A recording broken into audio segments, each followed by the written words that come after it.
In this video, we will discuss about African drainage system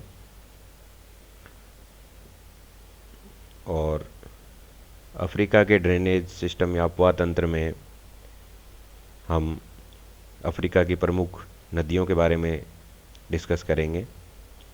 साथ ही में Africa में पाई जाने वाली झीलों के बारे में भी डिस्कस करेंगे।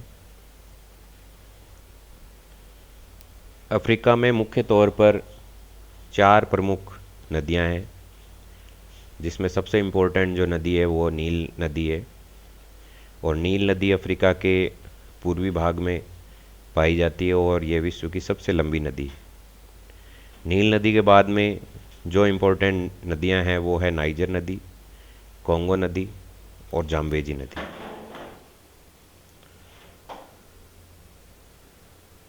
अफ्रीका में पाई जाने वाली नदियों पर बहुत से वाटरफॉल्स भी हैं, जिन्हें जलप्रपात आप इस पिक्चर में देख सकते हैं।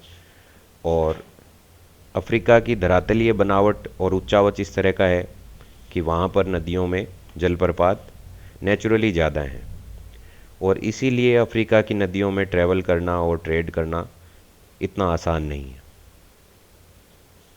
हालांकि इसके साथ ही यह हाइड्रो इलेक्ट्रिसिटी के लिए, जैसा कि आपने देखा होगा कि किस प्रकार बांध बनाकर विद्युत का उत्पादन किया जाता है, तो इस तरह के वहाँ पर बांध बनाने की इतनी ज़रूरत ही नहीं है। नेचुरली इतने जलप्रपात हैं, इसलिए वहाँ हाइड्रो इलेक्ट्रिसिटी के लिए काफ़ी संभावनाएं हैं। हालांकि इस हाइड्रो इलेक्ट्रिसिटी की संभावना के साथ साथ एक विडंबना यह भी है कि अभी तक इसका उचित दोहन संभव नहीं हो पाया है। जिस तरह आप इसमें इस पिक्चर में देख सकते हैं कि यह करीबा डैम की पिक्चर है, जो कि जिम्बाब्वे और जाम्बिया पर स्थित है।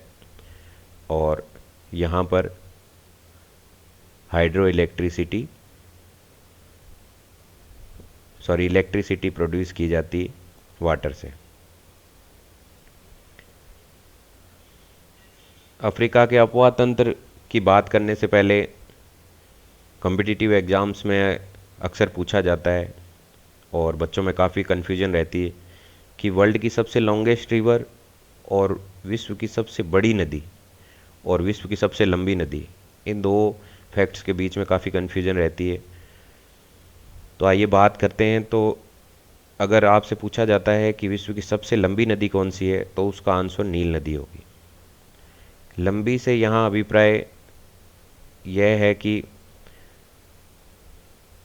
इसकी लंबाई, और सहायक नदियाँ यहाँ इसकी बहुत कम है। सहायक नदियाँ जो मुख्य नदी को साइड से दाएं या बाएं से उसे जोड़ती हो, वो नील नदी में बहुत कम है।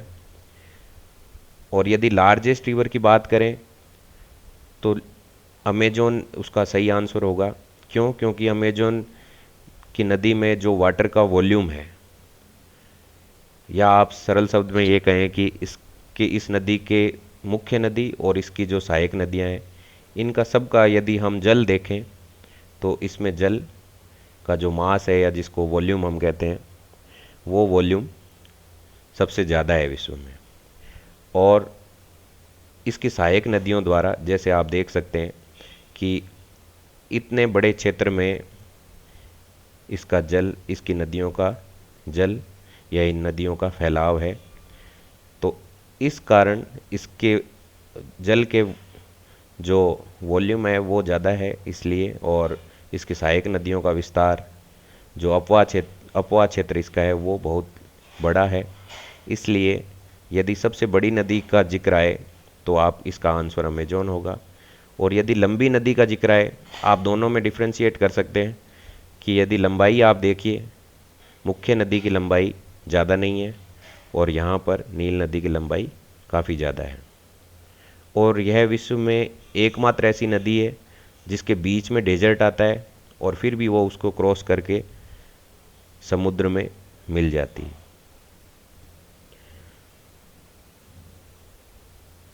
नील नदी के बारे में एक फैक्ट यह भी है कि इसका जो डेल्टा है वो आर्क्यूट टाइप का डेल्टा है। उस तरह के डेल्टा में जो हम पंखा नुमा आकृति बनाते हैं। हैंड फैन जिसे हम कहते हैं, वैसी आकृति इसके डेल्टा की बनती है। एक क्वेश्चन बर्ड फुट डेल्टा का भी आता है कि पक्षी के पैरों की आकृति जैसा डेल्टा किसका है, तो वो मिसिसिपी नदी का है, यूएसए में है। और नील का आपको याद रखना है कि इसका डेल्टा ऐसा है, आर्क्यूट टाइप का या फैन शेप का है। लॉन्गेस्ट रिवर आप देख चुके हैं, इसकी सहायक नदियों का यदि हम फैलाव देखें तो इसका अपवाद क्षेत्र जो है वो इतना बड़ा नहीं है, हाँ इसकी लंबाई ज़्यादा है, इसलिए ये longest river of the world है।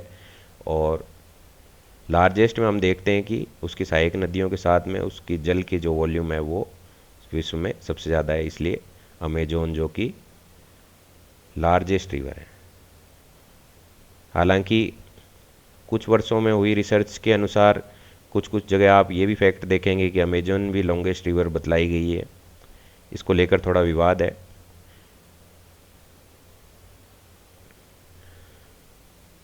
नदियों को पढ़ने से पहले हम देखते हैं कि इस महाद्वीप की उच्चावच कैसा है। उच्चावच को यदि आप देखें तो आप आसानी से समझ सकते हैं। और जल विभाजक जो कि जल विभाजक मैं आपको बताता हूँ क्या होता है जल विभाजक। जल विभाजक जैसे कोई भी नदी है वो ढलान के साथ में या स्लोप के साथ, जिधर स्लोप होता है उस तरफ बहती है।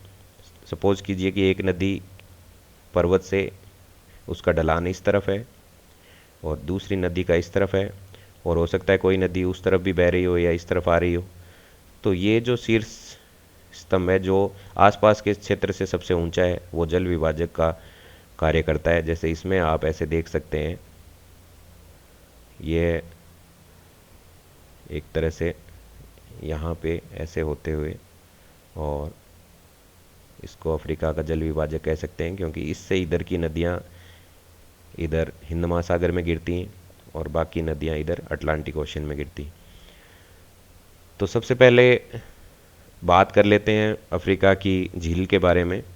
तो सबसे पहले अपने लेते हैं लेक करीबा लेक को, जो कि जाम्बेजी नदी पर स्थित है और बिगेस्ट मैन मेड लेक है। ये मनुष्य द्वारा निर्मित अफ्रीका की सबसे बड़ी झील है और यहाँ पर बहुत हाइड्रो इलेक्ट्रिसिटी के लिए ये मेन पॉइंट है। और उसका डायग्राम भी हमने पीछे देखा था, ये लेक करीबा का ही है, इस पे करीबा डैम है।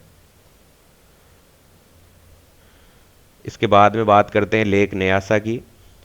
ये रिफ्ट वैली लेक है, यहाँ से रिफ्ट वैली जाती है, और ये न्यासा लेक है, इसमें आप देख सकते हैं, इसमें यहाँ है।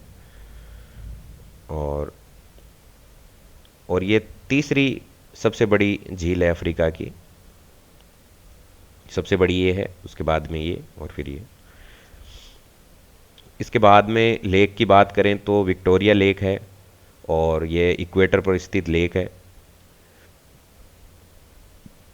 और आगे जब हम नील नदी का डिस्कस करेंगे तो वाइट नील और ब्लू नील, तो ब्लू नील का ये सोर्स भी है, यहाँ से ब्लू वाइट नील नदी निकलती है।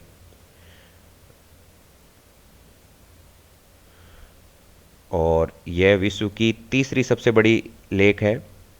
सबसे बड़ी जो है वो कैस्पियन सी बोलते हैं, हालांकि इसे वो कैस्पियन लेक ही है। और दूसरी लेक सुपीरियर है और तीसरे नंबर पर विक्टोरिया का स्थान आता है। और कभी कभी पूछा जाता है कि विक्टोरिया लेक कौन से 3 देशों की सीमा पर स्थित है, या कौन से 3 देश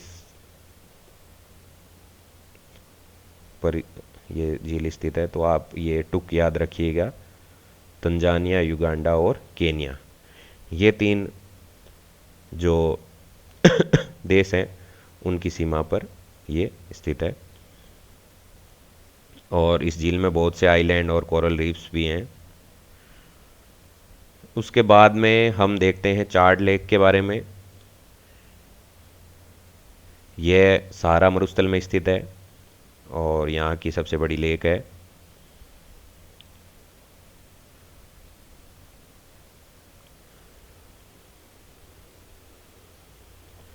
अब बात करते हैं सबसे इम्पोर्टेंट रिवर जो अफ्रीका की है, वो है नील नदी। और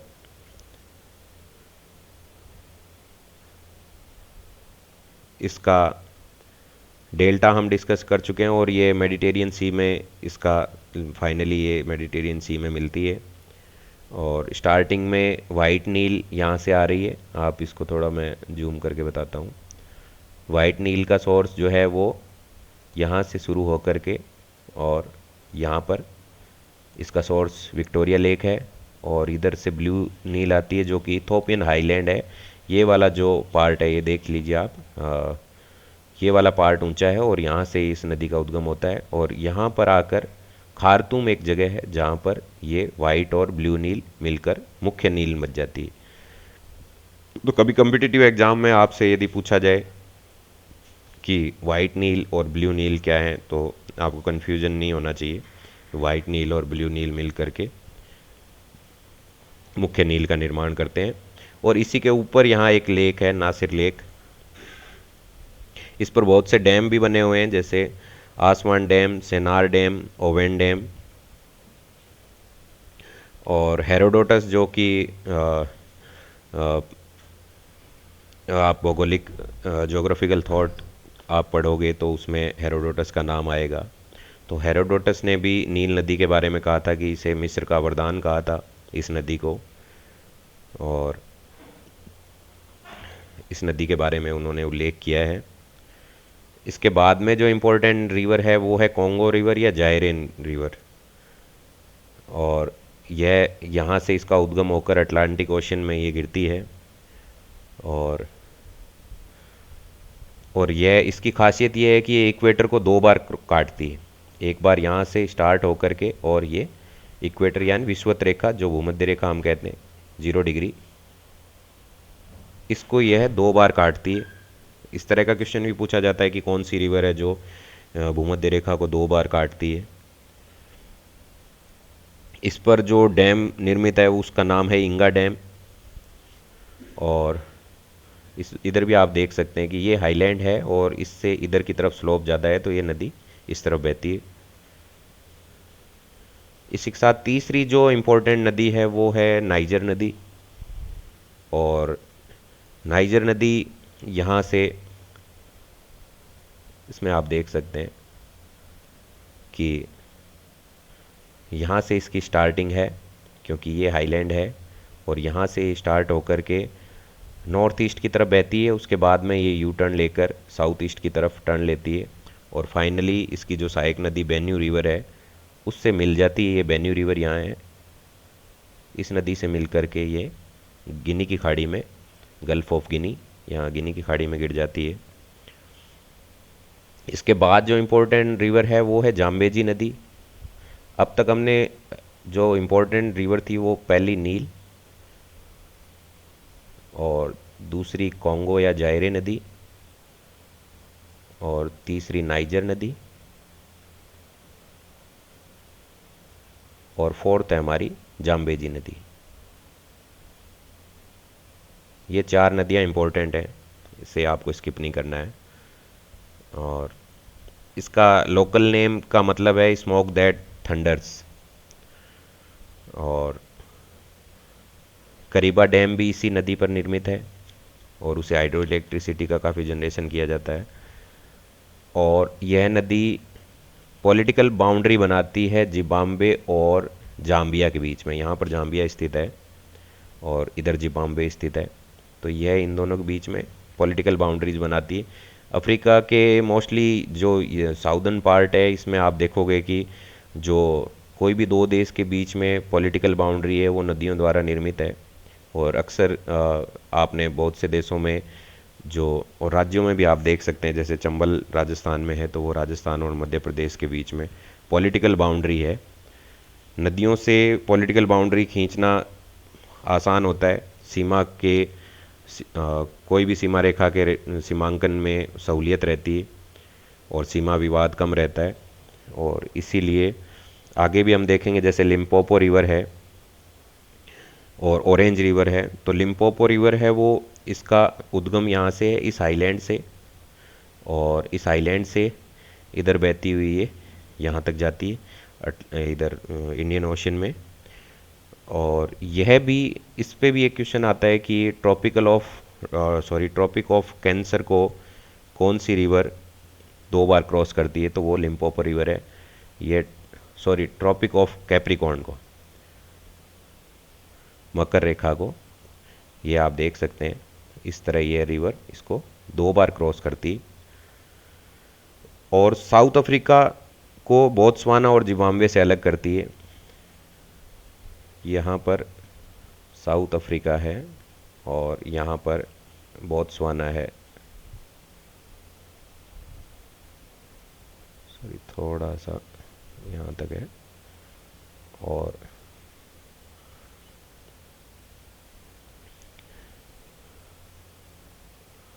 यहाँ पर थोड़ा सा और खींचना पड़ेगा। यहाँ पर साउथ अफ्रीका है ये, और यहाँ पर बोत्सवाना है, और यहाँ पर जिम्बाब्वे है। तो यह रिवर इन दोनों के बीच में पॉलिटिकल बाउंड्री बनाती है, इन तीनों देशों के बीच में। और नेक्स्ट जो है वो है ऑरेंज रिवर, और यह भी नेचुरल बाउंड्री बनाती है। अफ्रीका यहाँ हमने खींचा ही था,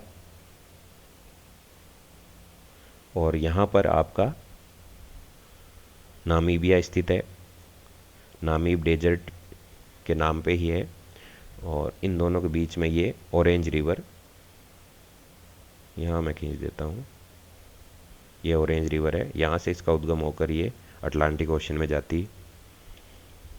इसी तरह यहाँ पर सेनेगल रिवर है, जिसका उद्गम यहाँ से होकर ये इधर अटलांटिक ओशन में गिरती है। और बाकी कुछ कुछ ब्लैक वोल्गा जैसे है, और सबेली रिवर है। ये इतनी इम्पोर्टेंट नहीं है, लेकिन आप इनको देख सकते हैं। और तो ये तो था, रिवर्स को आपको पढ़ने के समय आपको उसका, उस क्षेत्र का उच्चावच का ज्ञान होना ज़रूरी है, और उसके अनुरूप आप उसको, रिवर्स को आइडेंटिफाई कर सकते हैं और उसका फ़्लो को देख सकते हैं कि किस तरफ इसका फ़्लो होना चाहिए। तो ये तो था all about the drainage system of African continent. Next lecture में हम अफ्रीका के क्लाइमेट के बारे में देखेंगे। Thank you.